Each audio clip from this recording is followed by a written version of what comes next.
Welcome to Behavioral Health Today, a podcast brought to you by the Triad Network. This podcast is designed to share trending topics occurring within the world and our communities and bring them a behavioral and mental health perspective. Welcome to Behavioral Health Today. I'm your host, Peter Fenger, and I'm joined again by Andy Pierce. Andy is a master resilience expert with a master's degree in performance psychology and years of experience helping individuals build mental strength and overcome adversity. Andy has worked with elite special operations soldiers, Army Rangers, adults in addiction recovery, and resource caregivers, equipping them with essential resilience skills. Additionally, as the founder of iBounceUp, he's dedicated to empowering at-risk communities with tools they need to navigate life's challenges.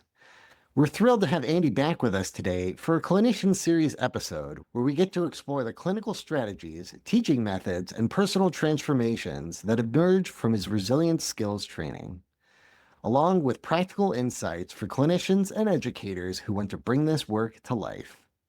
Andy, so excited to have you back onto our show, and I'll sort of use this as an opportunity. Listeners, if you have not done so, and I would encourage you to listen to my show with Andy previously, where we had done a really great conversation about his nonprofit organization, iBounceUp.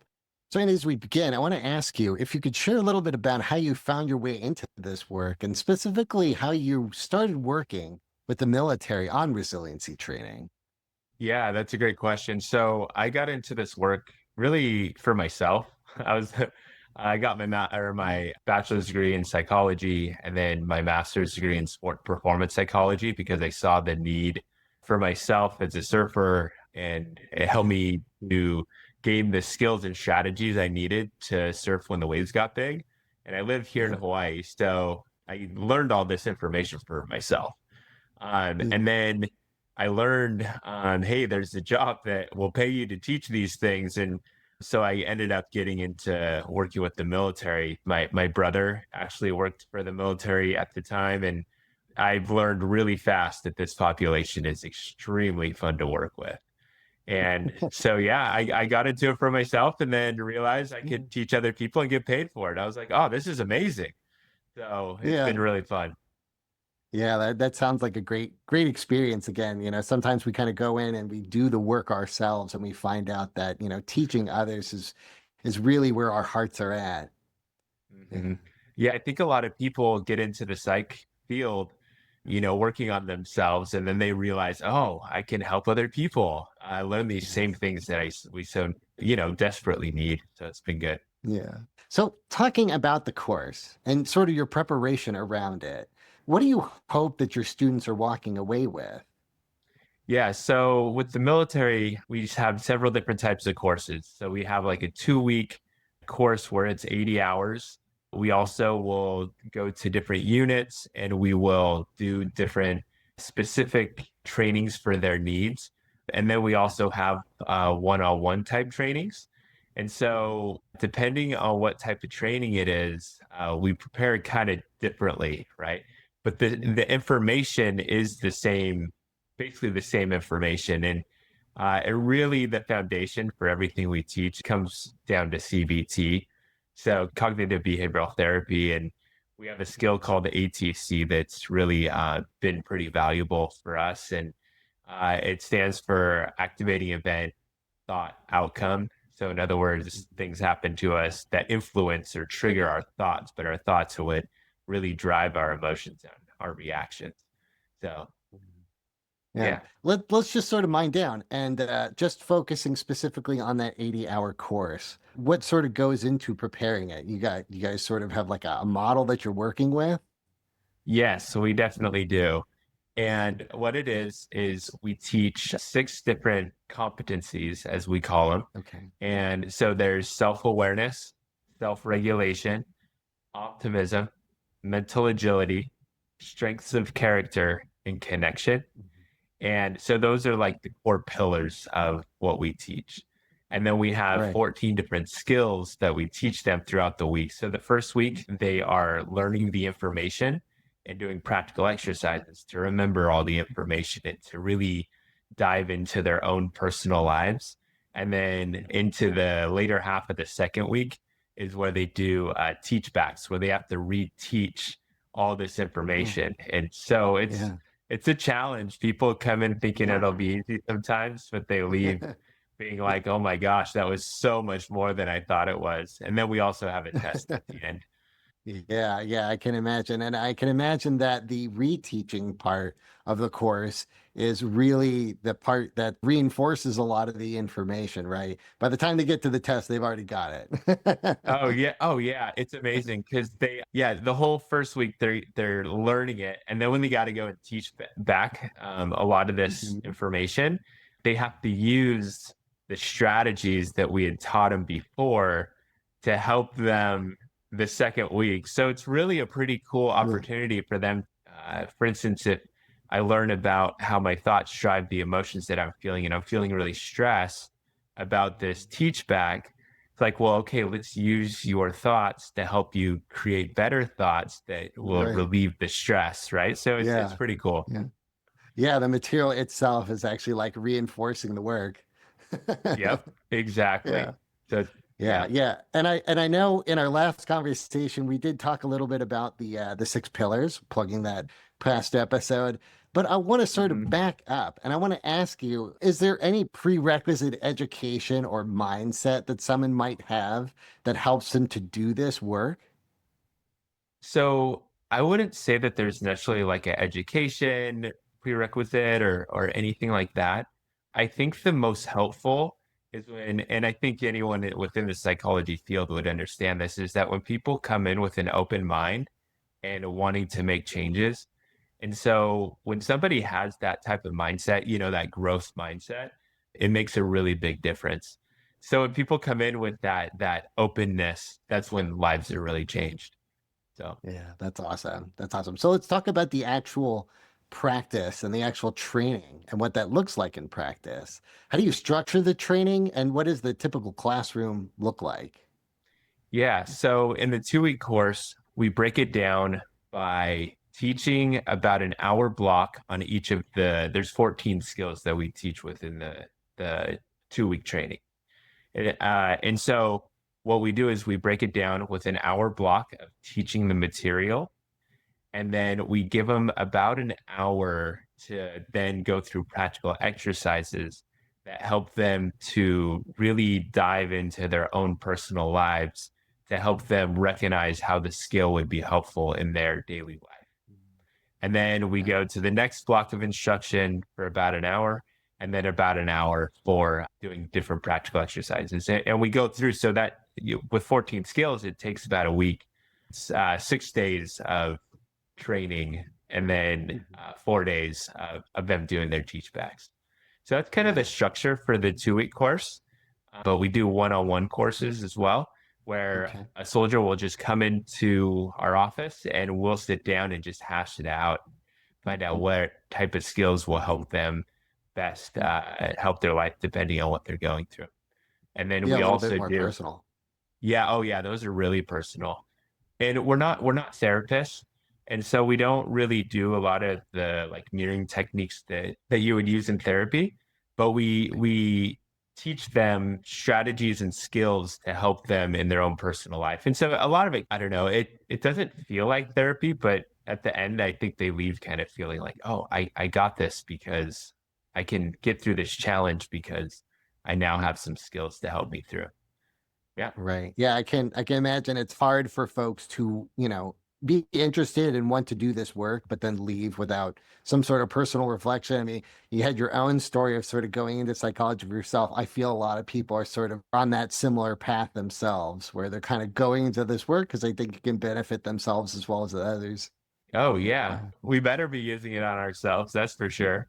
Yeah, right, right. Do you have a preference on which you might prefer in terms of like the work, the one-on-one, or maybe like the larger 2-week course? Yeah, so there's also a third that I haven't mentioned. That's like we'll go to a unit of, in between 10 to even up to a couple hundred people. And so those look a little different too, right? So if there's 10 people in a room, it's going to be different than if there's 200 in a room. So we do a lot of like public speaking as well. But my personal favorite types of trainings are when there's about 10 people, maybe 15, Mhm. and we can like really have a discussion where we are just hashing out the details of the challenges that they're experiencing. And those usually will last in between an hour to 2 hours. I think those are my favorite type of trainings. Yeah, it's almost kind of like you've gathered together a tiny support group. I mean, Yeah. people Oh, heal together in community, and that is a very positive environment. yeah. Oh, definitely. Our skill set or my job isn't necessarily Mhm. like treating people that have like PTSD or anything like that. So our goal is to be more preventative. So we get to have fun conversations. Hey, let's talk about how your thoughts were helping or harming you in this situation. Let's talk about strategies as you're about to go do this really difficult thing to help you continue in being effective in this challenge that you're going to go experience, and you know you're going to experience it. So it's a really positive and exciting environment that we get to work in versus sometimes within the psych field it can be a little bit more difficult or emotionally challenging. Yeah, yeah, yeah. I can imagine. It sounds like some fun work. How do you welcome people into this work, especially those who may not have engaged with this type of emotional or psychological tools before? Yeah, so we are pretty well known within the Army specifically. And so when people know like when we're coming, they already know a little bit about us, but sometimes they Sure. don't. And so when I usually start a training, I like to give them a little explanation as to who we are in the program that we work with. And so the program's called R2, Ready and Resilient. And so I give them a brief explanation of some of my background, a little bit about, where I'm coming from, and then some information about how we do the 2 week course, because a lot of soldiers know about that course. And then how my job and my goal, and I tell them up front, is to give you strategies that you can use for the rest of your life to help you overcome challenges, bounce back from adversity, strategies to help people become more resilient. So Hmm. it's pretty fun. Yeah, I enjoy it. Yeah. Yeah, yeah. And you've done a really nice job of sort of explaining the coursework already. But I'm curious about what are some of the key resiliency strategies that you're teaching? And are there any specific models that you're relying on most heavily? That's a great question because there's definitely some that we put a lot more attention on. I won't go through each and I'll just name them and then we'll talk about the ones that I tend to find the most effective. So Yeah, there's hunt the good stuff where you're looking for the good things in your life. ATC, event thought outcome. So this is where yeah. I discussed it earlier, but you're understand how our thoughts influence our emotions and reaction. Energy management, which has a lot to do with diaphragmatic breathing. Avoiding thinking traps, which there's 6 different thinking traps that people tend to fall into. For example, one is them, when we blame other people for the things that are happening in our lives. And then there's one that's the opposite, where it's like me, where these are skills that, or this is a strategy to help people recognize, like, oh, I tend to blame myself for a lot of the problems that are going on.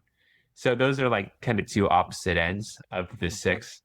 And then we also have problem solving, put it in perspective, which helps people when they're catastrophizing. We have mental games, which helps us create strategies. So in the military, they do a lot of really long rucks. And a ruck is when you have basically a big backpack on your back that can be weigh in between 25 to 110 pounds.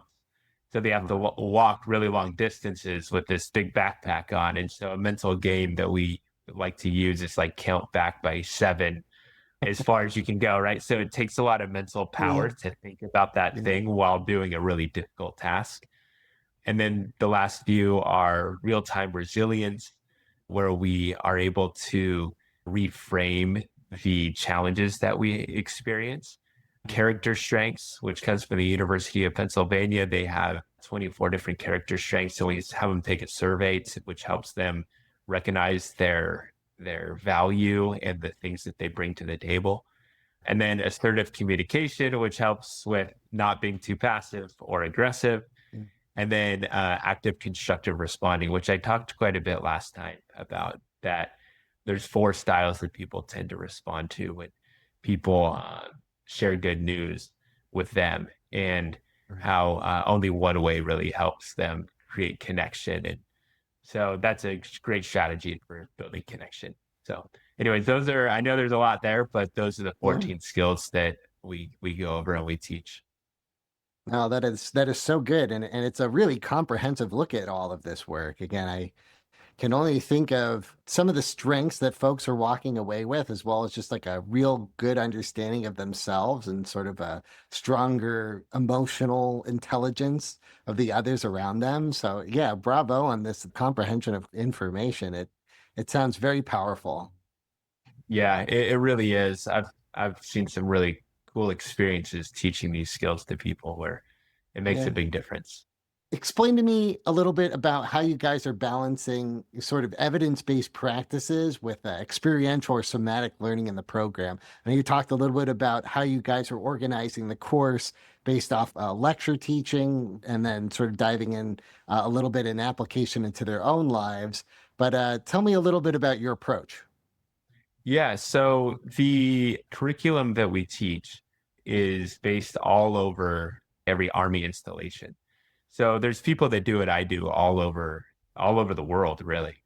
And so this was developed by University of Pennsylvania, and they developed this whole curriculum, and they put a lot of time and effort into making sure that this program would be very, very effective. And each year, and it's proven correct that it really does work. I was also going to add that we do conduct surveys, and there's self-reporting surveys at almost every single training that we do to gather information and more evidence-based practices and all that good stuff. So We'll be right back after a word from our sponsor. Americans are increasingly concerned about mental health, with nearly 9 in 10 voters seeing it as a crisis. Mental Health First Aid provides crucial training to identify, understand, and respond to mental health and substance use challenges. Gain the skills and confidence to offer life-saving assistance. We offer courses for individuals, groups, and organizations of all sizes, including specialized training for veterans, law enforcement, EMS, and educators.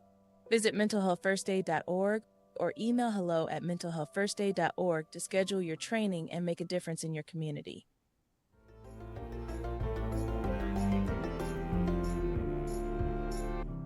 That's wonderful. And I can imagine that the comments that you guys are receiving is really helpful in sort of adapting as well as just understanding your students on a deeper level. So I mhm. can imagine that that can be very helpful and just sort of the management and organization of the course. Yeah, definitely.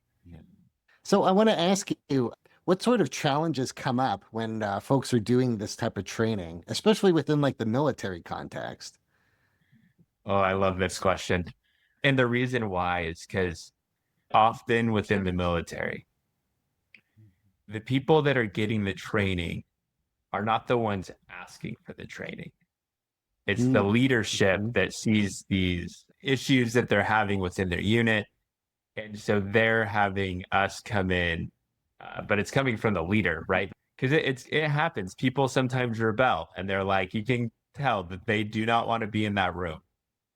And maybe you'll tell them some different strategies and they're just thinking, oh, this is so dumb, right? And you can see it on their face. And sometimes it's Right. super rare, but sometimes they'll say things where they're like, I don't agree with that, right? And those are my favorite people. I'll be honest. I love it when people Yeah. push back against the material. And the reason why I love those people is because they're one, willing to say something, and two, they thought about it. I would say like 95% of the time, they thought about it, but they didn't fully understand it. And so what Mm. happens is I get to then come in and be like, pick their brain. Hey, tell Yeah. me what was going on. Like, why do you think this? What part of this element do you think is not helpful? And oftentimes they'll tell you some sort of misunderstanding. And then we're like, hey, let me give you a little bit of a better understanding in this and this and this. And those people often become the most bought in people in the whole Mm. entire training because they're processing it, they're thinking about it, and then if they don't understand it, they're vocal enough to say what they think Good. about the whole thing. And so I love those types where it's like, all right, let's get into it. Let's go. And I can imagine that that's like a really good environment for everybody else to sort of like learn from this, right? Like you're taking essentially conflict and really diffusing it, and really just coming to a common understanding of some of the information. Oh yeah, we have Yeah. these rich discussions because of Yeah. those types of people that will disagree. So it's great. Mhm.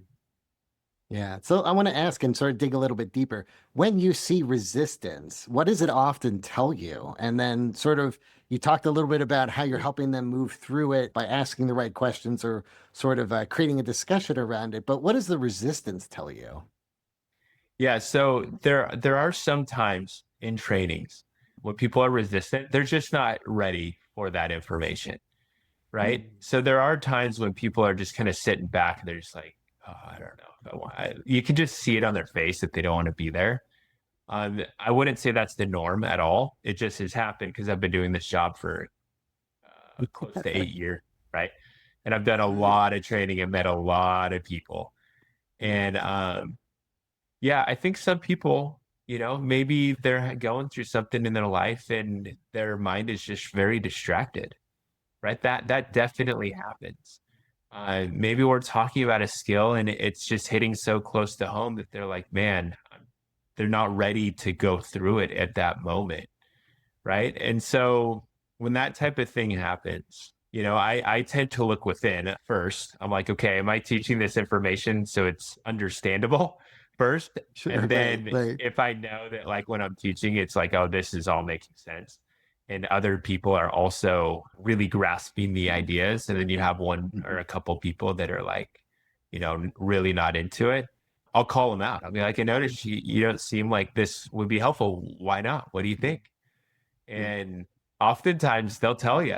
And then that's when we get into that rich discussion. So sometimes people are like, Yeah. totally not into it and then become the Yeah. most into it in the room. So. Mhm. Mhm. Yeah, I mean, again, those are just really good questions. Again, oftentimes when when we come into conflict, curiosity can really shift people in right ways. Oh, 100%. And I have a very curious mind. So Yeah. when it comes to pretty much any and everything, I'm Googling things all day, every day. And it's like I have to know. And so it makes it a little easier for me to get curious about those people that are either not bought in or even very bought in. Yeah. Yeah. And again, it just sounds like a really nice experience for the students as well. So I want to ask you, really thinking about the graduation part, right? When people are coming towards the end of this, what does the success look like from resiliency training? Yeah. So for the 2-week course, they've gone through and they've learned all the information. To pass the course, you have to do every one of the practical exercises. You're not allowed to leave for more than, I forget the exact number of minutes, but it's close to I think it's 70 or 80 minutes. So they're not like, that means if you're on a bathroom break, it better be quick kind of thing. Yeah. And then they have to teach back a certain number of skills. And it kind of depends how big the 2-week course is. In our course here in Hawaii, it's about 30 students, around 30, 25 to 30 students. And so they have to pass the teach backs, which we grade them on. And then it's a over 100-question test that they have to also take. So at the end, if they've completed all the teach backs and passed each teach back and passed the test, then they get a certificate. And it's hard. It is. It's not an easy course. Yeah. Yeah. I can imagine. Do you find any students sort of leaving or telling you about a specific skill that they found most valuable? Yeah. So there's a few. Okay. So ATC, which is activating event thought consequence, and under consequences, your emotions and reactions. This skill, it's really the foundation for the whole entire training. And people really, really love it. And the reason why is because this is something that surprised me at the beginning of doing this job is that people don't know. So many people don't realize that they have control over their emotions and the way that they act. They just kind of go through life thinking that if this bad thing happened, I'm going to feel bad. If this good things happen, I'm going to feel good. And so Sure. that's my favorite skill to teach, mostly because of the reaction that we get when we teach it. It's like you have so much more control than you realize. Yeah, I can imagine that really kind of opening up people's minds about how they can really respond without reacting and sort of giving themselves a pause. It's very empowering. And again, like makes those emotions less scary. Oh, definitely does. Yeah. Yeah. We love stories. And I want to ask you, what kind of personal transformations have you witnessed as participants progress through this course? Yeah, I love this. So I cannot count on my hands how many people that have come up to me after this course and said, "You literally saved my life." And it's like a common thing that we hear. So when we hear these stories, it's like, oh yeah, like of course we're getting it. I've come to the point where it's like, oh, I'm expecting it now because we've heard so many of these stories. And I mean, I think of this one soldier who came up to us and said, "Hey, I've been going through a divorce. It's been very, very, very hard on me. I felt like I had no control, and this course literally saved me from making some very permanent decisions." And Wow. he, from what I heard, it was referring to suicide. And that's what he was basically telling us. And he's like, I have so much more control than I realized. And this is what I needed. Then he went on to thank me and the team that runs this course. Because I don't run this course by myself. We have a Right. team of people that do it. And Mhm. just thanking us so much for this information that he's had no idea that he desperately needed.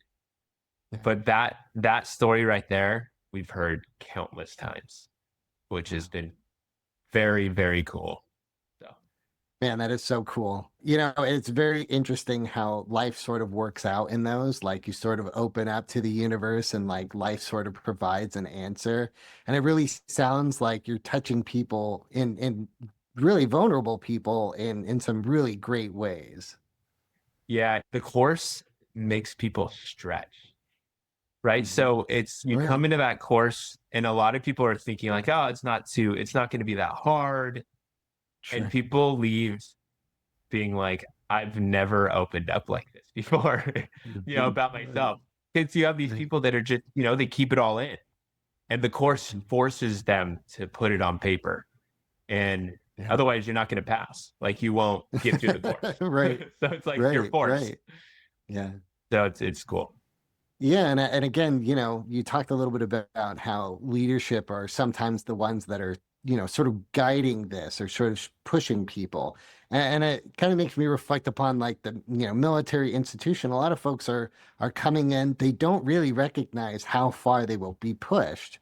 But, the leaders that are they're sort of orchestrating all of this and really trying to train these folks know how far a person can go. And they can sort of like push you, and you don't recognize how good you can become, how much of a better person you can come. But these people are like kind of go there, nudging you, trying to bring you along. And this is just another aspect of all of that. Like, sure, we can build really strong people that can carry packs for a long time. You're actually you can actually build really resilient people by the end of their training. Oh, definitely. That's something that we've learned is that research shows that resiliency or the ability to bounce back from adversity is very teachable. And so this is what we teach our strategies to help people bounce back when they go through a really difficult thing in their life. It's cool because you can use it towards, the performance psychology element, which is where my expertise is. And most of the people that teaching this information is, it's not all, but most of us are. You can apply this towards trying to perform at your best to get through some really difficult school and you can apply it towards your life and your marital issues that you're having. So Right. Yeah. it's very diverse as to what type of situations you can apply the information to. Yeah. So good. So good. So I know on our last conversation, we did dive a little bit into your work with your nonprofit, iBounceUp. And I want to ask you, sort of with this work that you're doing with the military and the resiliency training, how do you sort of connect it back to your nonprofit? Yeah, so through my work, I've learned so much research on resiliency and what it takes to be a resilient person and what your mind has to really understand to bounce back from adversity. And so I've taken a lot of similar, not all the same, but there's some research from this program to help youth in the that really need it within Hawaii. And I know I talked about this last time that I gained all this such valuable information, and I was like, I got to get back to Hawaii because Hawaii, it is beautiful, but there's a lot of people that are really struggling, and so that's one of the main reasons that we started the nonprofit. Was like, oh, I really want to give back. So, but yeah. Yeah.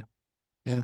Yeah. And I want to ask you and sort of another turn on this is how are you adapting maybe the strategies that you might have used or learned within the context of the military, but really adapting it to work with, civilians. You're talking about youth and underserved populations. How do you adapt Mhm. that? Yeah, so the one of the more difficult parts that I learned was that with like at-risk youth or with people that are going through like civilian side of rehab centers, which we talk a lot at, is one of the most important components with them is the connection piece. So like in the army or working for the military, connection, I think it's definitely important for them to listen to you, but they see you as what we call a SME, subject matter expert. And so they Yes. kind of already see you as this person that has valuable information. Where when you go into a rehab center for youth, they're like, I know nothing about you. And I found, yeah, they're like, who is this person? And and so I found that connection is one of the most important elements for working with this population. And so we have to connect with them. And so we do, like when we go into a training with the youth, is that we talk about them for the first 10 minutes, right? Before we talk about a single thing that we're there to talk about, we talk about them and learn about them and conversate with them and connect with them. And then it's like once we feel that we have a connection, then we are able to, sprinkle in some of this information that is so valuable. And that's when they start listening, is once they feel connected to us. Yeah. Yeah, that's so good. And I know the work that you guys are doing is helping out those communities in big ways, but I know it ripples out into the communities in really right ways. Oh yeah. We have a saying that we say, and it's when you change one person, you change a community, right? And when one person is struggling in a community, it affects a lot of people. And when one person is able to change and become a stronger, more effective human, uh, it it goes back and influences a lot of other people. So I do believe that. Yeah, yeah. And I know you guys are doing some awesome work. We had a really great conversation last time. Really amazing work that you guys are doing with iBounce Up. Thank you. So I want to ask you, for clinicians that might be interested in doing this kind of work, what sort of skills do you think would be helpful? And maybe if you have any advice for early career practitioners that might be looking into this work. Yeah. So circling back to the military, if somebody's really interested into it, there's a lot of opportunity to work for the Army as we're not necessarily sports psychs because we all have master's degrees. There are some people with PhDs in the program, but I think One of the biggest things in teaching the material and getting good at teaching the material is use these principles on yourself. Because if you have a master's degree, right? So that's what the requirement is. So kind of coming back, you would have to go and get a master's degree in psychology of some sort, preferably sports psychology, and go and just teach. Go talk to people. Go talk to your local high school and teach as much as you can. That's really the skill set that people need to have to do this job, is being able to communicate the skills in a way that people understand and find useful. Yeah, go Yeah. practice, Hey, go teach. yeah, yeah. I know. I appreciate that perspective. And again, really just with the mindset of what sort of hurdles might you need in order to do the work, especially within the military. So I appreciate your perspective. Hey, I want to ask you, for listeners that are interested in learning more about resiliency, learning about your training programs, and even just an opportunity to again plug iBounceUp, let our listeners know where they can go to learn more. So yeah, you can go to iBounceUp.org, which has a lot of the information of what we've been doing over the last year and a half, which is how long we've been doing the nonprofit. Yeah. Awesome. Well, Andy, I've really appreciated our time. Again, it's so nice to really connect with you again and really doing a deeper dive. I so appreciate all the work that you're doing with training our troops within the Army, as well as just, extending this information into the communities as well. So I really appreciate our time today. Thank you. Thank you. It's been fun. I really appreciate it. And I want to thank you, our listeners, for taking the time to join us. You can follow us on our social media at Instagram, TikTok, LinkedIn, and YouTube at Behavioral Health Today. If you like our show, give us 5 stars and leave us a review. That helps our show get discovered and shares the valuable insights in each episode. As always, the resources for this episode and all of our other episodes can be found on our webpage at triadhq.com/BHT. We look forward to having you back with us next time on Behavioral Health Today. We appreciate all the support from our community, and if you like our show, one of the best ways you can support it is by giving us a 5-star rating and leaving a review. Behavioral Health Today is a podcast part of the Triad Behavioral Health Network, all rights reserved.